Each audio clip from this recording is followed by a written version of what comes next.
어제 어제의 동영상에서 그 정규재 주필과 제가 전화 인터뷰를 잠깐 했습니다. 한 3분 정도. 그래서 이 출구조사에 대한 의견을 제가 이야기를 했어요. 제가 어제 동영상 못 보신 분을 위해서 좀 말씀드리면, 내가 질문한 내용은 4.15 총선의 출구조사는 당일 투표만 갖고 하는 것인데, 그렇다면 당일 투표에서는 통합당과 민주당이 거의 대등했고 약간 통합당이 좀 더 우세한 것이 당일 투표의 결과였는데, 어떻게 그러한 출구조사에서 당일 투표를 하고 나오는 사람들을 가지고 한 출구조사에서 어떻게 민주당이 178석, 177석이라는 그러한 사전 출구조사 발표가 있을 수 있겠느냐. 이것은 사전선거, 사전투표함 속에 있는 투표의 숫자를 알기 전에는 도저히 출구조사만 가지고서는 그러한 출구조사를 예상할 수 없는 것 아니냐. 근데 그렇게 질문을 했더니 정규재 주필이 답변한 것이, 그러한 출구조사에다가 이 사전투표에 투표한 사람들의 그 투표 성향이라든가 예상 사전투표치를 보정을 한다. 과거에도 보정을 했고 이번에도 보정을 했다. 그래서 뭐 여론조사를 통하든 뭘 하든 해서 이 출구조사 플러스 사전선거함에 대한 보정을 해서 발표되는 것이 출구조사이다. 그래서 그 얘기를 듣고 처음에는 그럴듯하다 이렇게 생각을 했는데, 곰곰이 생각해 보니까 그러한 설명이 안 된다.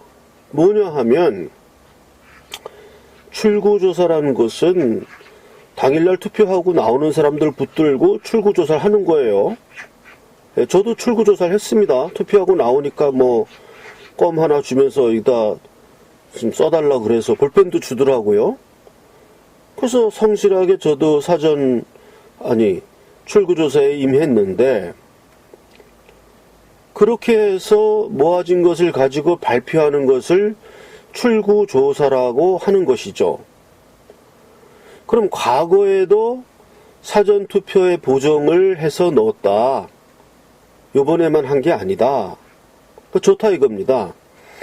그러면 그럼 과거의 출구조사와 이번의 출구조사가 뭐가 다르냐? 첫째, 그 투표인 수가 달라요. 이번에 사전선거에 투표한 사람들은 26.7%, 그리고 전체 투표율이 67%인가 그랬죠. 65%인가 7%인가. 그래서 거기서 빼면 67에서 27을 빼면은 본투표 참가한 사람이 한 40% 됩니다. 39%인가 그래요. 그러니까 사전투표가 26.7%, 본투표가 40%. 그럼 거의 27대 40이면은 거의 이게 6대 4입니다. 6대 4. 당일 투표가 60%면은 사전 투표가 40%입니다. 이렇게 많이 했어요. 그럼 이게 사전 투표가 아니거든요. 이런 식으로 거의 절반 조금 못 되게 전체 선거인 수 중에 40%가 사전 선거를 했다. 그러면 이게 무슨 사전 선거입니까? 본투표지. 선거 제도가 잘못된 거예요.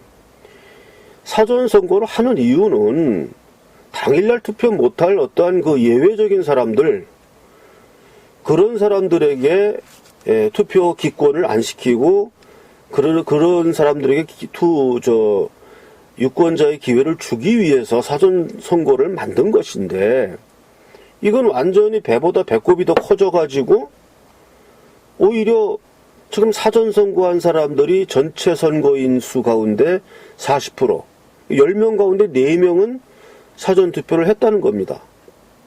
그러면 이게 선거제도가 잘 된 겁니까, 이게? 이건 말이 안 되는 거죠, 이거 자체로. 예? 자체로 말이 안 되는 거고, 이거 자체만 가지고도, 이거는 선거에 문제가 있다, 이거 볼 수 있는 거예요. 예외로 설정한 사전선거가 이렇게 커져가지고, 10명 중 4명은 사전선거했다. 그거 잘못된 것이죠. 근데 그 잘못됐다는 거 얘기하자는 게 아니고, 오늘 동영상에서는 그 얘기가 아니고요. 그러면 과거에는 사전투표나 뭐 이렇게 하는 사람들이 뭐 5% 많아야 10% 이랬기 때문에 그거를 무시하고라도 출구조사를 하면 대략 맞았죠. 근데 이번에는 이렇게 뭐 선거인단 가운데 40%나 되는 사람들이 10명 중 4명은 사전선거를 했기 때문에 사전투표함을 빼고 출구조사한다는 건 말이 안 돼요. 그 정규제 주필의 설명은 과거에도 그랬고 지금도 그랬고 사전투표를 보정을 한다는 거죠. 사전투표함이 과연 얼마를 했을 것이냐. 그러면 그 보정하는 방법은 여론조사밖에 더 있겠어요? 그리고 사전선거는 출구조사를 못하게 돼 있습니다. 이틀 동안 하는데 그 출구조사 하다가 다 정보가 새나가고 못하게 돼 있으니까 할 수도 없고요. 그 비용도 너무 많이 들고. 그러니까 사전선거함의 보정값이 나오는 거는 결국은 여론조사입니다. 여론조사. 그러면 출구조사에 맞는 거는 60%. 당일날 그 투표한 사람들. 사전선거는 여론조사 40%. 그럼 출구조사 60%와 여론조사 40%를 합친 것이 어떻게 그게 출구조사라고 할 수 있을 것이며 도대체 그렇게 만든 출구조사라는 것이 60%만 출구조사고 40%는 여론조사예요. 그게. 그렇다면 그것이 어떻게 이렇게 지금 광역별 판세 사전투표 보정값 해가지고 전국 민주당이 지금 163석 이게 나오는 거예요. 지역구. 시민당까지 합치면은 180석이 되는 겁니다. 지역구만 하는 거예요, 지금. 민주당의 이건영인가 해서 했다는 거. 쪽집게 광역별 판세표라는 건데. 그럼 60%의 출구조사와 40%의 사전투표함에 대한 여론조사죠. 사전선거에 대한 여론조사. 그거를 해가지고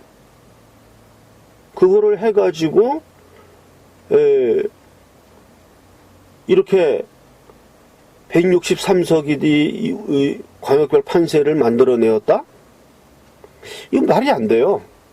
말이 안 됩니다. 그리고 사전선거를 한 사람들한테 전화를 걸어서 당신 어디다 누구 찍었냐 이렇게 물어보면 그건 또 비밀투표 침해하는 거기 때문에 사전선거를 하고 나서 질문할 수는 없는 겁니다. 예, 사전선거 하고 나서 질문하는 건 아니고 사전선거 하기 전에 당신은 뭐 사전선거 할 겁니까? 본투표 할 겁니까? 물어서 뭐다. 그러면 당신은 어느 당을 지지합니까? 그러니까 뭐 민주당 지지합니다. 이런 식으로 했겠죠. 그러면 그게 얼마나 정확하길래 그것이 얼마나 정확하기에 60%는 출구조사고 40%가 사전선거에 대한 보정이라 그러는데 여론조사를 해가지고 사전투표에 대한 여론조사를 해가지고 사전투표 값은 어떻게 나올 것이다. 이거를 출구조사표에다 합쳐가지고 이렇게 정확하게 맞췄다는 거 아니에요. 그것을 사전투표 보정값이라고 하는 겁니다. 이거는 아무리 해도 이건 설명이 아니에요. 이거는 너무 궁색해. 이런 걸 갖고 사전투표 보정 작업이라고 한다 그러면 이건 너무 이거는 말이 안 되는 얘기입니다. 제가 어저께는 막상 정규조 주필한테 딱 그 얘기를 들으니까 처음에는 그럴듯하게 들렸어요. 아, 그럴 수 있겠구나. 사전투표를 어떻게 보정하는 방법이 있는가 보다. 뭐 이렇게 생각을 했는데, 전화를 끊고 이제 혼자 곰곰이 생각해 보니까, 그러면 어떻게 보정하는 거지?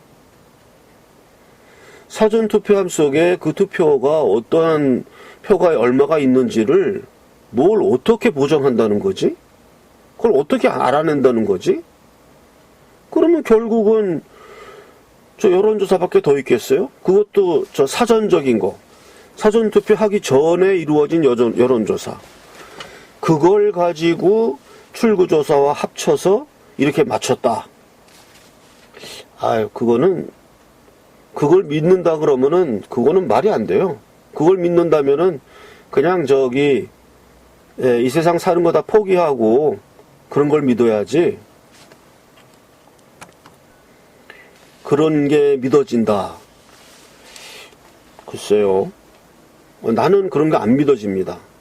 나는 뭐 너무 속아서 살아서 그러는지 모르지만, 그런 설명을 믿을 수는 없어요. 그런 설명 믿을 수 없습니다. 그래서 제가 어제 정규제 주필하고 전화를 끊고 나서 곰곰이 생각해 봐서 느낀 게 뭐냐 하면, 저만 해도 누가 어떠한 뭐 이야기를 하면은 일단 그 사람 이야기가 맞을 것이다 라는 전제하에 그 사람하고 쭉 그 사람 말하는 대로 따라갑니다.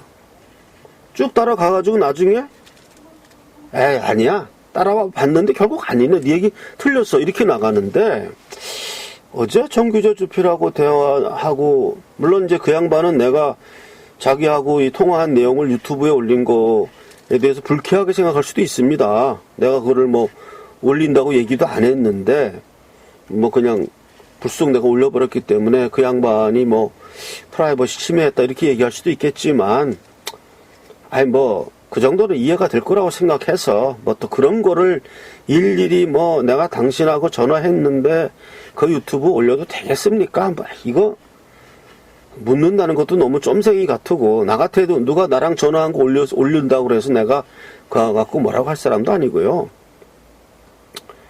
그래서 올렸는데, 이런 분들은 좀 그런 습성이 있는 것 같아요. 습성. 그러니까 상대방이 어떤 이야기를 할 때에 쭉 따라가는 게 아니고, 자기는 자기 자리에 앉아가지고 계속 그냥 상대방 혼자 가고, 결론은 자기가 원래 알고 있던 거 이야기하는 거. 자기가 알고 있던 거, 뭐, 사전투표 보정을 한다. 그래서 사전투표 보정을 어떻게 하는지를 과연 생각해 봤느냐. 이렇게 좀 물어보고 싶어요. 다음번에 뭐, 기회가 있다면은, 그럼 사전투표 보정은 어떤 방식으로 하는지 아시는가? 제가 주변에 사전투표 보정을 어떻게 하는가를 좀 알아봐 달라고 얘기를 좀 했는데, 뭐 아무런 좀 답이 없습니다.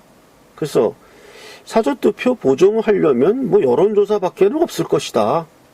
예, 그것도 선거 사전투표 전에 하는 그러한 여론조사, 그 여론조사 값에다가 출구조사 값을 합쳐서 이러한 사전투표 보정값이라는 것을 만들어내었다. 이렇게 보여지기 때문에 그것이 이렇게 정확하게 적중되려면은 이런 의심이 가죠. 사전선거 하기 전에 이루어진 여론조사의 결과를 반영하였다기보다는 부정선거를 통하여 사전투표함이 표 바꿔치기에 의해서 지금 민주당 표가 몇 장씩 들어가 있다는 것을 알고 있기 때문에, 그건 굉장히 정확한 값이죠. 그것을 알고 있기 때문에 그 아는 값에다가 지금 출구조사도 굉장히 정확한 값입니다. 예, 출구조사의 적중률은 여론조사보다 훨씬 높죠. 그래서 이게 두 가지 다 굉장히 정확한 값이기 때문에 이렇게 정확한 예측이 가능하였다. 이렇게 일단 잠정적으로 의심할 수가 있다 이겁니다. 그럼 제 얘기가 틀렸다고 얘기하려면은요, 당신 논리가 안 맞아, 이렇게 얘기해야 되는데, 제 논리가 맞습니까? 사전투표 이렇게 여론조사로 해서 보정해가지고 그걸 출구조사의 결과랑 합쳐가지고 그래서 이렇게 맞출 수 있다. 이 얘기가 논리적입니까? 나는 아무래도 내 얘기가 논리적인 것 같아요. 그렇게 그 사전투표에 대해서 여론조사를 가미해가지고 출구조사랑 합쳐서 발표했다 그러면 글쎄요. 그게 이렇게 정확하게 맞을 수 있을까? 나는 일단 그거는 내가 믿기가 좀 어렵습니다. 물론 그렇게 해서 맞출 수도 있겠죠. 여론조사를 너무나 정확하게 해가지고 사전조사에서 어느 누구를 찍을 것이냐 이런 것이 쫙 이제 집계가 돼가지고 그러려면은 그 여론조사의 모집단도 무지하게 커야 되고 무지하게 커야 되기 때문에 이와 같이 전국적인 판세 분석이 하는데 또 지역구 선거는 그 지역에서 또 여론조사를 해야 되기 때문에 전화를 받은 사람이 그 지역 사람이라는 확률도 없고요. 결국 전국적인 사전투표에 임하는 사람들의 투표 경향 겨우 그 정도인데 그 정도의 여론조사 플러스 출구조사를 해서 이렇게 정확하게 맞춘다? 이렇게 정확한 예상을 만들어낸다? 글쎄요. 나는 그런 논리에는 찬성하기가 어렵습니다. 그것보다는 의심하는 쪽이 좀 더 말이 돼요. 이거 출구조사는 정확하니까 사전선거함 속에 지금 몇 대 몇으로 표가 들어가 있다는 것을 알고 있으니까 그 두 개 합치는 건 간단하잖아요. 합쳐버리면은 이렇게 163, 178 더불어시민당까지 합쳐서 그래서 부정선거가 있었다. 사전투표함을 가지고 이렇게 추리할 수 있다. 얼마든지. 예. 그리고 누누이 제가 말씀드리지만 이거는 어쨌든 의혹입니다. 의혹. 부정선거 의혹이고 결과는 수사에 의해서 밝혀지는 건데 수사에 이은 재판. 수사에서 이제 기소가 돼야죠. 기소가 있어야죠. 부정투표로. 또 지금 부정선거 소송을 넣었으니까 재판에서 부정을 했다 안 했다가 판정이 나는 것인데 부정 없다 증거가 없으므로 증거가 충분치 않으므로 부정선거라고 할 수는 없다. 이러한 재판도 이루어질 수 있어요. 그런 재판 있을 수 있습니다.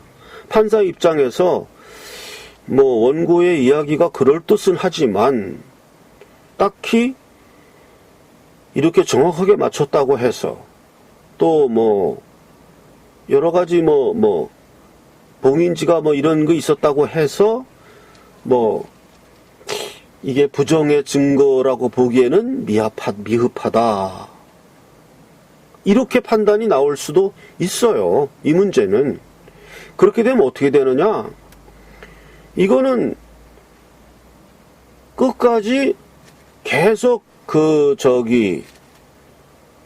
이슈화 되는 겁니다. 그리고 세계사적으로 남는 거예요. 2020년 대한민국이란 나라에서 이러한 통계적으로 사전선거라고 전문가들이 전부 이야기했는데 결국 재판은 증거 불충분으로 무죄가 나오는 재판이 있었다라는 그 역사가 세계사적으로 생기는 겁니다.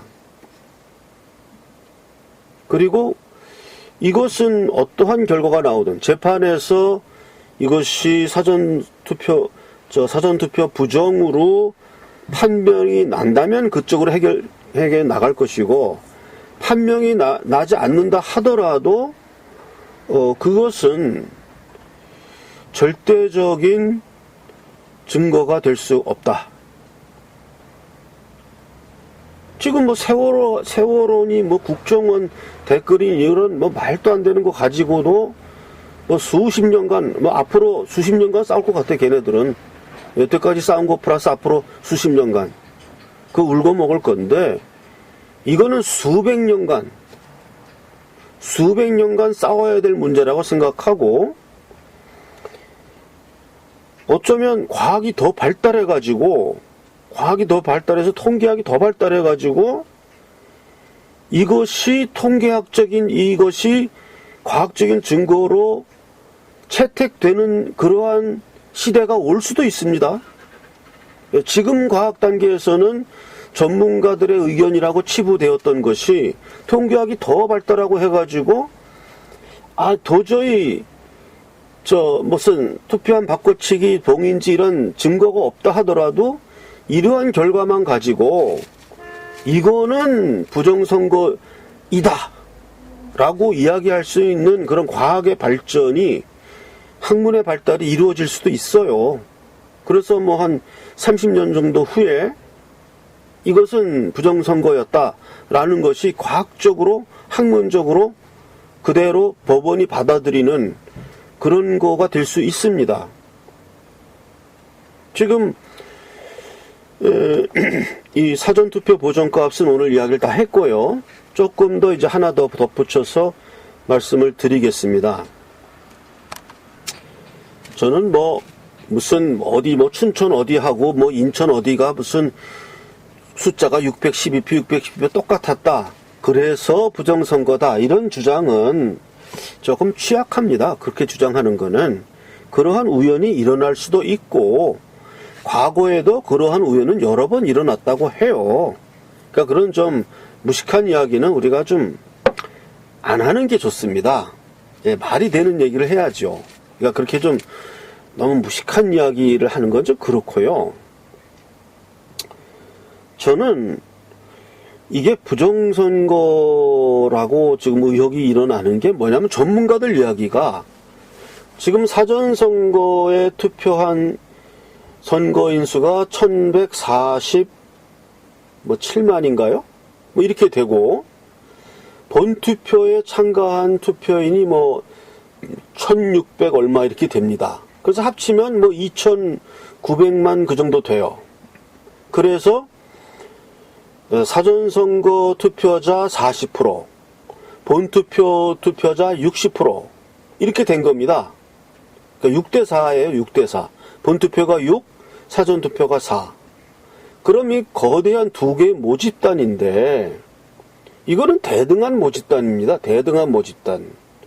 그래서 전문가들 하는 이야기가, 모집단의 크기가 이렇게 커지면, 이렇게 몇 천만씩이나 되는 모집단은 수렴하게 되어 있다. 두 개가 같은 성향을 나타내게 되어 있지, 지금 좌파 진영의 결집이라는 정치적 이념에 의해서 아무리 좌익을 지지하는 사람들이 사전선거에 몰렸다고 해서 그 몰린 숫자가 과연 얼마나 많기에 이렇게 거대한 모집단을 변화시킬 수 있느냐? 그건 통계학적으로 불가능하다. 예를 들어서 이게 사전선거한 사람들 숫자가, 그러니까 예를 들어서 사전선거한 사람들이 한 5%가 투표에 참여하고, 나머지 80%는 본투표에 이렇게 참여했다. 그렇게 된다 그러면 좌익 진영하는 사람들이 사전투표에 결집할 수 있었다. 이런 얘기가 되고, 하나 5%의 집단은 작은 집단이니까 그 집단이 변화가 될 수가 있지만, 지금 하나는 40%, 하나는 60%. 그러면 거의 대등한 모집단이거든요. 지금 선거인이, 사전선거는 1140만, 본투표는 1600 얼마.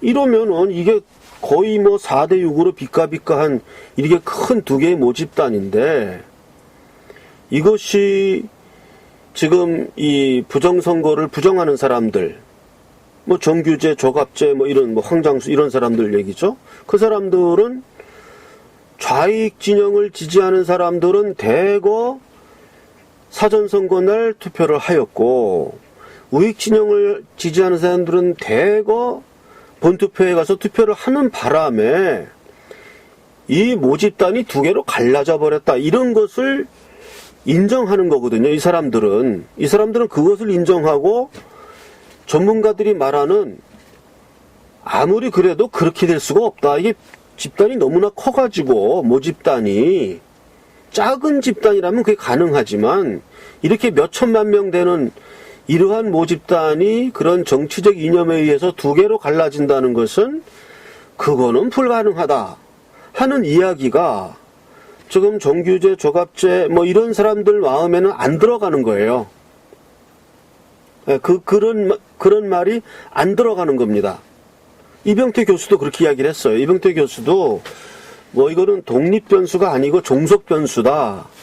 뭐 민주당 지지하는 사람들이 이렇게 일어나는 반응이니까 확률이 2분의 1이 아니다. 뭐 이러한 식의 이야기를 했는데, 뭐 저는 통계학 전문가는 아니지만은 저도 수학을 무지하게 잘했던 사람이에요. 예.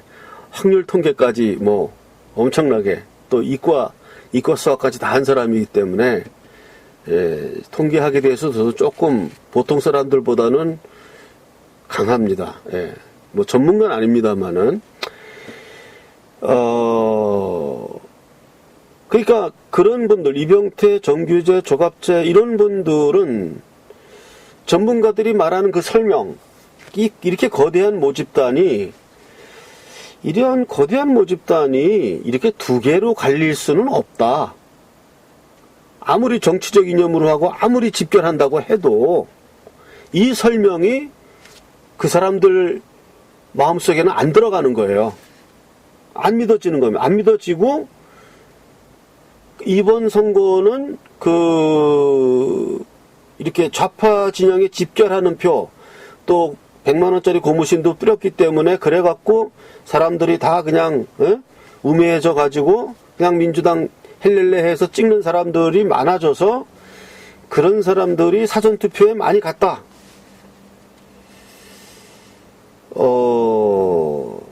그런 거거든요. 그런 거예요. 그게 믿어지는 겁니다. 그 마음속에 믿어지는 것이고, 그러니까 이게 갈리는 거예요. 이래서 사람 세상은 한 가지 일을 이야기했을 때 그것을 믿는 사람과 안 믿는 사람으로 갈라지는 겁니다. 예, 거기서 이게 생각이 바뀌는 거예요. 그래서 전문가란 사람들이 물론 우리나라에 있는 이런 정치적 지금 상황, 정치적 상황에 대해서 너무나 둔감하고 그냥 책상머리에 앉아서 그냥 글자만 끄적끄적하던 사람이었기 때문에 정치적 현실을 모른다. 뭐 이게 조갑제 대표 같은 사람의 주장이에요. 그러나 자기들은 기자 출신이기 때문에 정치적 현실을 안다. 그래서 그게 학문적으로 따질 게 아니고, 이번 총선에서는 대거 그 고무신 100만원짜리 고무신에 쏘아 넘어간 사람들, 뭐 이런 사람들 막 합쳐져 가지고 대거 결집해 가지고 모집단이 두 개로 갈라져 버렸다. 이거를 믿는 거거든요. 그럴듯하죠. 그럴듯합니다. 그런데 지금 부정선거를 주장하는 입장 가운데 일단 첫째가 그겁니다. 그 첫째가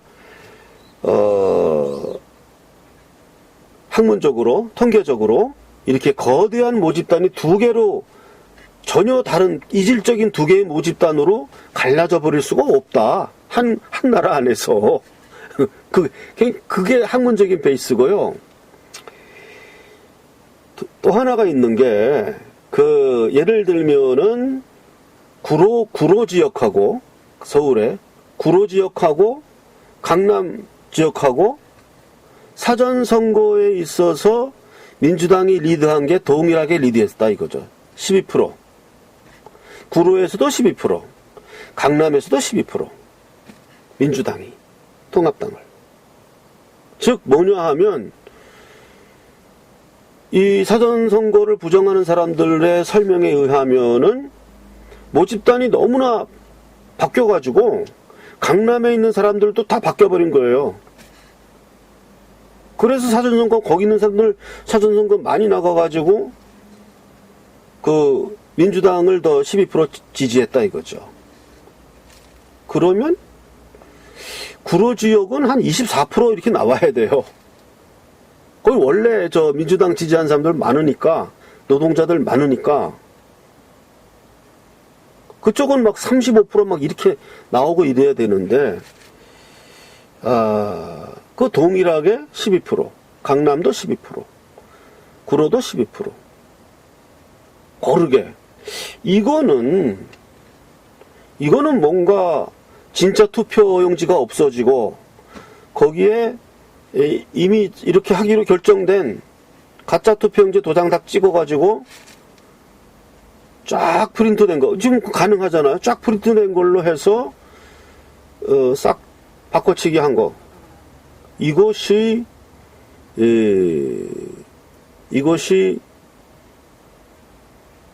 들어가 있기 전에는 실제 사전선거하는 사람들의 모집단이 너무나 변화되었기 때문에 그런 강남 지역이나 구로 지역이나 대등하게 이렇게 사전선거에서 민주당이 12%, 13% 균일하게 리드하였다.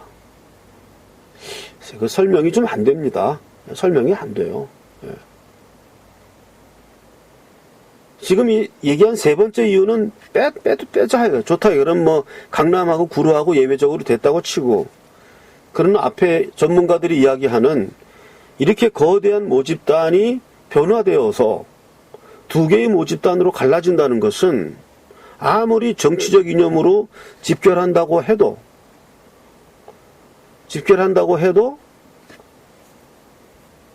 이 모집단을 변화시킬 수는 없다는 거죠. 예, 그러니까 한강물에 가가지고 잉크 아무리 뭐 진하게 타봐야 한강물 이게 안 변한다 이거죠. 물론 웅동이에 가서 잉크 갖다가 좌익 진영 사람들이 잉크 갖다 팍 뿌리면은 까맣게 되죠. 웅동이 가면은. 그렇게 요 모집단이 작은 모집단이었다면은 좌익 진영이 이렇게 집결할 수 있었다.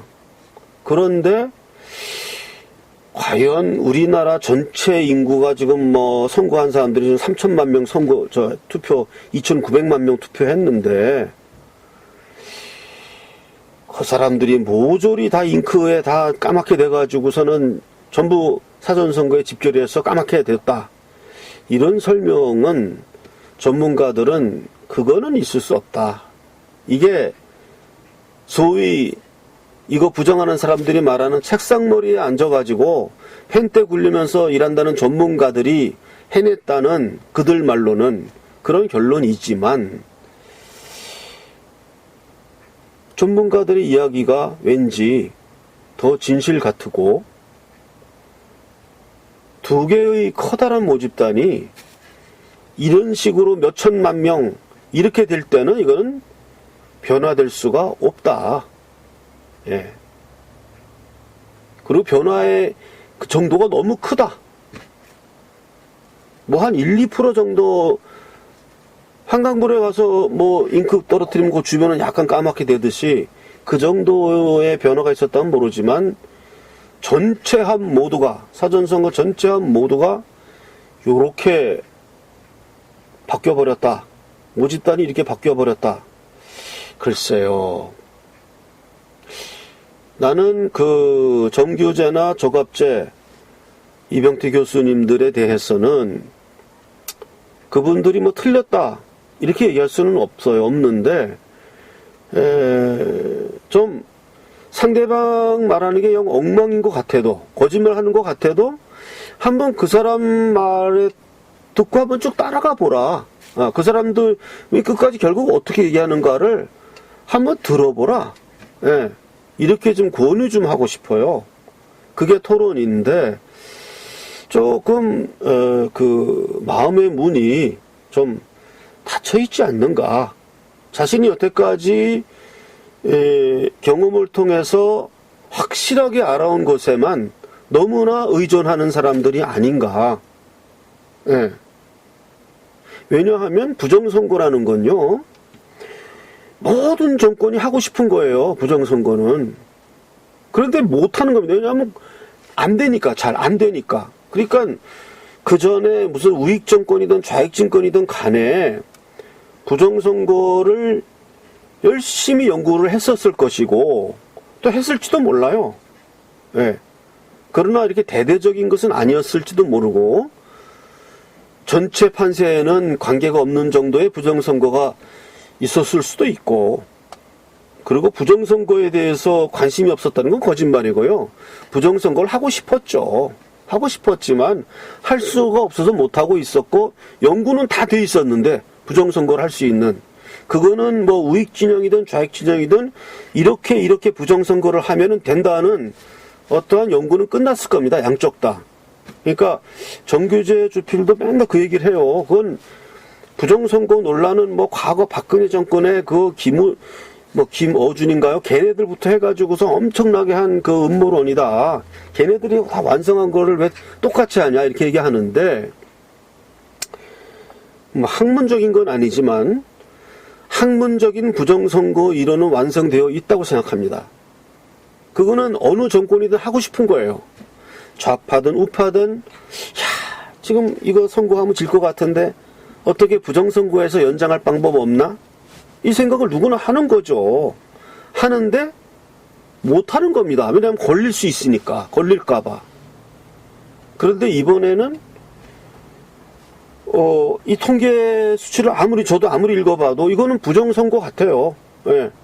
아무리 봐도 부정선거가 아니고서는 이런 식으로 균일하게 민주당이 사전선거에서, 본투표는 안 그래요. 본투표는 제대로 된 것 같아. 근데 사전선거에서 이런 식으로 아무리 집결된다고 해서 이렇게 될 수 있을까? 그러니까 이번에는 좀 더 부정선거 기법이 좀 더 발전하면서 시도했지 않는가, 이런 의심이 가는 거기 때문에 조갑재 대표나 뭐 이런 분들, 뭐 광주에 뭐 600명 안 왔다, 저도 뭐 600명까지는 안 왔을 수 있다고 생각해요. 그러나 6명이나 60명 정도는 북한에서 내려오지는 않았을지 모르더라도 여기 이 내재해 있는 고정 간첩들, 그 사람들이 활동했을 수 있어요. 예. 어떻게 다 가능성을 열어놔야지. 뭐 북한에서 600명 내려온 거 하고, 여기 원래 활약하던 고전 간첩이 거기서 활약한 거 하고 뭐가 달라요? 뭐가 다릅니까? 약간 질적으로 차이가 있겠죠. 600명이 내려왔다 그러면 그건 침략이고, 그러면 여기서 뭐 고전 간첩들이 뭐 활약한 건 그 침략 아니에요? 똑같은 거지. 그러니까 자기가 경험한 걸 너무나 확신하기 때문에 상대방이 무슨 이야기를 해더라도 마음의 문을 딱 닫고 안 따라가요. 이게 문제입니다. 그러니까 그분들도 마음의 문을 좀 열고, 상대방 하는 얘기가 아무리 마음에 안 들고 그러더라도 쭉 한번 듣고 가보자 이거예요. 그래서 이렇게 됩니다. 수사해보고 재판했는데도 무죄가 나올 수가 있어요. 이게 부정선거 아니라고. 판사가 어떻게 판단할 수가 있겠습니까? 증거가 없는데, 없으면, 증거를 못 찾아내면. 그러나 우리는 이거 판단은, 재판은 그렇게 나왔다. 근데 이거는 부정선거 맞아. 저는 그렇게 생각할 것 같아요. 저는. 내가 너무 부정선거 쪽으로 지금 편견을 갖고 있는지 모르는데, 판단이나 재판은 증거가 없으면 안 되는 겁니다. 그리고 미국의 어떤 무슨 수사 이런 드라마를 본 적이 있는데, 거기서 나오는 얘기가 뭐냐 하면요, 범죄인이 부자이면은 잡기가 어렵대요. 범죄인들이 잡히는 건 왜 잡히냐 하면은 도망을 다니다가 이제 도피 자금이 없는 겁니다. 그래갖고 도피 자금을 마련하기 위해서 또 다른 범죄를 하다가 많이 잡혀요. 보면은 범죄인들이 잡히는 이유가 그겁니다. 도망 다니려면 또 돈이 많이 들거든요. 그리고 도망 다니면 이상하잖아요. 여인숙에서 잘나면 돈이 있어야죠. 그 돈이 어디 있습니까, 범죄자가. 그러니까 그것 때문에 잡히는데, 부자가 범죄를 하면요, 부자들은 뭐 아무도 모르는 별장도 있고, 뭐 그런 데 가서 뭐 그냥 가만히 있으면은 그거 어떻게 해서 찾아내겠어요? 그러니까 이렇게 범죄인이 부자인 경우에는, 지금 뭐 집권층이 부자잖아요. 증거를 다 인멸시킬 수가 있습니다, 이게. 내가 만약에 도둑이라면요, 내가 경찰을 내가 제어할 힘이 있으면요, 나 안 잡혀요. 내가 경찰을 통제할 수 있는 힘이 있는데, 내가 도둑질을 했는데, 근데 왜 잡힙니까, 내가? 그런 거거든요. 그래서요, 저도 이것이 지금 부정선거 아니다. 도대체 그 투표한 바꿔치기 할 시간이 없다. 내가 그거 다 검증했다. 두 눈 뜨고 봤다. 도대체가 이거 바꿔치기 할 수가 없다. 그리고 뭐 전산 조작을 한다 그러면, 그 재검표 해보면 바로 나올 거 아니냐. 저는 재검표를 해도 비슷한 결과가 나온다고 나는 예측하는 사람이에요. 예. 그런 식으로 하면 했지, 재검표하면 당장 발표된 것과 다른 값이 나오도록 이거를 했다? 그럼 그 사람 잡혀 사형당하는데? 내란죄로? 국가전복죄로? 그거를 하겠어요. 적어도 이런 걸 하려면은 완전 범죄에 가깝게 해야죠. 그래서 재검표를 해도 비슷한 결과가 나올 것이라고 보고요. 재판을 해서도 증거가 다 인멸돼가지고 없을 수가 있습니다. 그러면 뭐냐? 나는 이번을 통해서 우리 국민을 신뢰하게 됐습니다. 우리가 억울하게, 재판이 어떻게 될지 모르지만, 재판에서 지고, 재판을 해보면요, 지는 경우가 있어요. 상대방이 증거를 안 내놔가지고. 그럼 판사는 증거가 없기 때문에 내 손을 들어줄 수 없는 겁니다. 그게 재판이에요. 판사가 뭐 신입니까? 그래서 저는 이것을 부정선거가 있었다고 보고요. 그쪽이고요. 증거 불충분으로 지다 하더라도 우리 국민은 개돼지 국민이 아니었다. 우리 국민은 부정선거에 당해가지고 피해자가 되었을 뿐이지, 문재인 정권을 분명히 심판하였다. 그 100만 원짜리 고무신에 속아 넘어가는 그런 어리석은 국민은 아니었다, 적어도. 그렇기 때문에 우리나라는 희망이 있다, 난 그렇게 생각해요.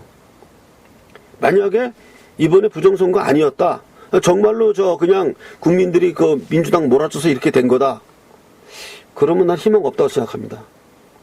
그런 국민들 붙잡고 도대체 뭘 어떻게 하겠습니까? 그런 경우에는 희망이 없다고 생각하고요. 지금은 희망이 있다고 생각합니다. 이것이 우리가 주장하는 것이 음모론으로 돼버리고 그냥 억울하게 그냥 빛을 못 보는 그런 역사 많습니다. 역사는 승자의 이야기라고요. 이긴 사람의 역사지. 그런 역사 많습니다. 그렇게 될지언정 어쨌든 민주당을 심판했던 국민은 여기 살아남아 있기 때문에, 그러한 국민이 살아있는 한 부정선거를 통해서 일순간 이것을 재판까지 이겨서 부정선거 아니란 판결을 얻어낼지 모르지만, 그것은 민주당을 이번 선거에서 분명히 심판했던 국민이 존재하기 때문에, 그러면 제가 이 유튜브 방송을 이렇게 강력하게 하는 이유는 뭐냐? 우리는 우리 국민이 위대했다는 것을 믿어야 되고, 이 지금 부정선거 재판이 유죄로 나오든 무죄로 나오든 어느 경우든 관계없이 우리 국민은 위대했다. 문재인 정권을 심판하였다. 이것을 가슴 깊이 새기고, 재판에 이기면 이기는 대로, 지면 지는 대로 이 문재인 정권의 심판의 길을 우리가 나가야 되는 것입니다. 그러기 위해서는 우리 지금 이 부정선거를 주장하는 사람들 일로서 공감대가 형성되고 이것은 재판의 결과에 관계없이 부정선거임을 확신한다는 그 공감대가 넓게 퍼져야 합니다. 퍼져야 합니다. 물론 재판에 이긴 거 제일 중요하죠. 그런 재판 질 수 있어요. 저는 억울하게 재판도 져본 경험이 있기 때문에 야, 이거 이렇게 되는구나. 그렇게 될 수 있어요. 예. 상대방이 증거 안 내놓으면 결정적 증거 상대방만이 갖고 있는데 그거 딱 인멸해버리면요. 재판 못 이깁니다, 그럼. 그렇기 때문에 지금 사전선거에서 오늘 얘기가 너무 좀 길어졌습니다. 얘기하다 보니까 제가 좀 열이 올라가지고 짧게 이야기하려고 했는데 벌써 이게 너무 길은 것 같아요. 어쨌든 다음 기회에 좀 더 이야기하기로 하고 오늘은 여기서 마치겠습니다.